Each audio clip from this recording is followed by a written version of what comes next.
The live view screen displays icons for the current camera settings. You have already seen most of these icons on the shooting settings display or in the viewfinder. Just as with these two displays, you can use the live view screen to check settings such as shutter speed and aperture value, the number of shots remaining, and the ISO speed. This information appears when you half-press the shutter release. Press Info to change the screen and display more shooting information. You can change these camera settings during live view by activating the quick control screen. Press Q. Use the up and down cross keys to tab through the settings. Some of these icons can only be selected while shooting with the Creative Zone mode. The options for each setting will appear along the bottom of the screen. Turn the main dial to make any changes. One setting that cannot be changed from the quick control screen is ISO. Use the button on the top of the camera.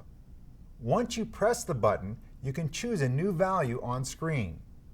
Turn the main dial or use the cross keys to select a new ISO speed. If you prefer, you can use the touchscreen to make setting changes instead.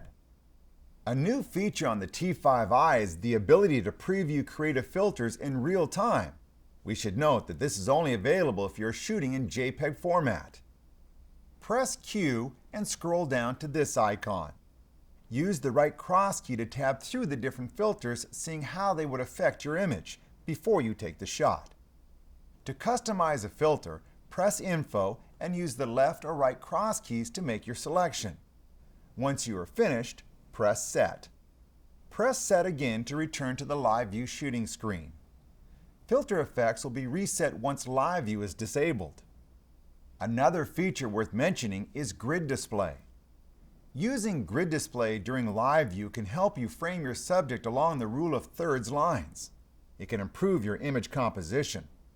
Select Grid 2 to divide the live view screen even further. Use either grid to help you line up the horizon or building edges. Finally, this icon is for the touch shutter release. Tap the icon to activate this feature.